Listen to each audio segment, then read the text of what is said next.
लता रानी अपनी 3 विधवा बहुओं के साथ रहती थी। उसकी सबसे बड़ी बहू सपना, मंझली बहू प्रज्ञा और सबसे छोटी बहू चांदनी थी। एक बार जब लता रानी के तीनों बेटे मीटिंग अटेंड करने फ्लाइट से दूसरे शहर जा रहे होते हैं, तभी एरोप्लेन क्रैश होने के कारण उन तीनों की मौत हो जाती है और उसकी तीनों बहुएं एक साथ विधवा हो जाती हैं। वो अपनी तीनों बहुओं पर बड़ा ही अत्याचार करती है क्योंकि वो उन तीनों को मनहूस मानती थी, जिनकी मनहूसियत की वजह से उसके तीनों बेटे खत्म हो गए। एक सुबह चांदनी के जोर से चीखने की आवाज आती है तो उसकी जेठानियां भागते हुए बाथरूम की तरफ जाती हैं। वो देखती है कि उनकी सास चांदनी का हाथ गर्म बाल्टी के पानी में डुबाकर जला देती है। माँ जी छोड़ दीजिए इसे, ये आप क्या कर रही हैं? इस मनहूस को ये नहीं पता था कि मुझे नहाने के लिए कितना गर्म पानी चाहिए। आज सबक सिखाया तो अब ये जिंदगी भर नहीं भूलेगी। इस महारानी ने खूब गर्म पानी कर दिया था। अब इसके साथ तुम सबको भी पता चल जाएगा कि ज्यादा गर्म पानी करने का अंजाम ये होता है। लेकिन माँ जी ये तो गलत है ना, बेचारी चांदनी को कितना दर्द हो रहा होगा और आखिर उसने गर्म पानी कर भी दिया तो आप उसमें ठंडा पानी मिलाकर उसको नॉर्मल कर लेती ना। अच्छा, तो अब तू उसकी तरफदारी करेगी और मुझे ज्ञान देगी? माफ करना माँ जी अगर हमने कुछ ज्यादा ही बोल दिया हो, लेकिन आखिरकार हम भी तो आपकी बेटियों जैसी हैं। भले ही भगवान ने हमें आपकी बहुओं के रूप में भेजा है, लेकिन आखिरकार एक माँ अपने बच्चों के साथ ऐसा कैसे कर सकती है? एक बात तुम तीनों की तीनों कान खोलकर सुन लो।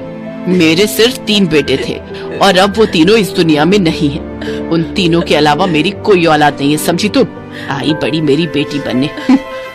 तुम तीनों मनहूसों की शादी जब से मेरे बेटों के साथ हुई थी, तब से उनकी जिंदगी में कुछ न कुछ बुरा हो ही रहा था। उनके बिजनेस में उनको घाटा होने लगा था, उनकी सेहत ठीक नहीं रहती है। लेकिन सबसे बुरा तो तब हुआ जब वो तीनों एक साथ भगवान को प्यारे हो गए। माँ जी आप ऐसा क्यों कह रही हैं? हमारा भी तो सुहाग गया है। हम तीनों भी तो अपने पतियों से बेहद प्यार करती थी, इसलिए हम तीनों ने फैसला लिया है कि ताउम्र हम शादी नहीं करेंगे और अपने स्वर्गीय पति की याद में ही अपनी सारी जिंदगी काट लेंगे।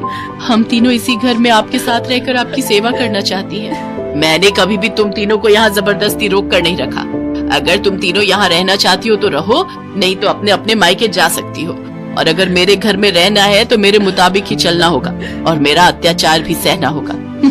बेचारी तीनों बहुएं सारा दिन घर का कामकाज करती, साथ ही अपनी सास का अत्याचार भी सहती रहती। एक दिन सपना के पिताजी की तबीयत बहुत खराब होती है तो वो अपनी सास के पास जाकर कहती है, माँ जी मेरे पिताजी की तबीयत बहुत खराब है, मुझे उनके पास जाना होगा। अगर तेरा बूढ़ा बाप बीमार है तो मैं क्या करूँ? अगर तेरे कदम इस घर से बाहर निकले तो इस घर के दरवाजे तेरे लिए हमेशा हमेशा के लिए बंद हो जाएंगे।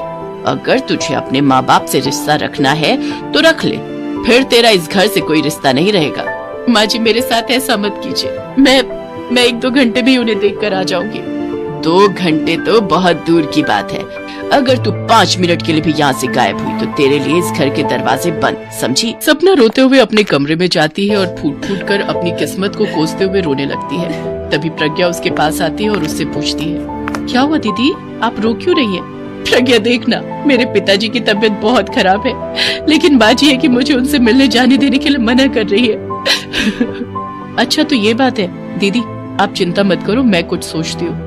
रात को प्रज्ञा जल्दी खाना बनाकर अपनी सास को दे देती है, साथ ही उसमें एक नींद की गोली मिला देती है, जिसे लता को खाना खाते ही नींद आ जाती है और वो अपने कमरे में जाकर सो जाती है। सपना मौका देखकर प्रज्ञा के साथ अपने मायके चली जाती है। उसका मायका उसके ससुराल से 15 मिनट की दूरी पर ही था।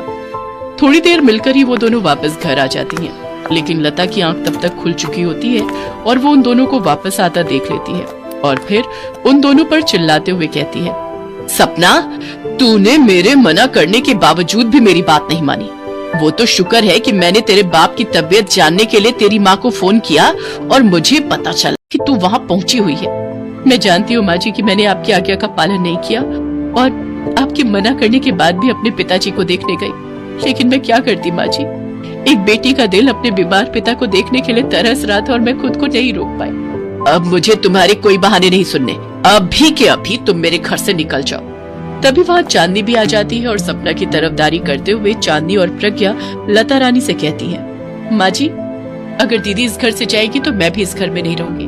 माँ जी हमने आपको बहुत प्यार और सम्मान देने की कोशिश की, लेकिन लगता है कि हमारी कोशिश कभी कामयाब नहीं होगी। दीदी बिल्कुल सही कह रही है, आप हमें अपने परिवार का हिस्सा नहीं समझती और न ही हमें अपनी बहू मानती है। इसके बावजूद हम तीनों आपको खुश करने की हर कोशिश करती रही, लेकिन उसके बदले में हमें क्या मिलता है आपसे?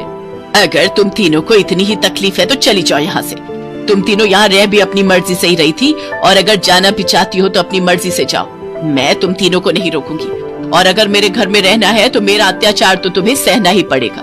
तीनों बहुएं एक साथ वो घर छोड़कर अपने अपने मायके चली जाती हैं। ऐसे ही कुछ दिन बीत जाते हैं।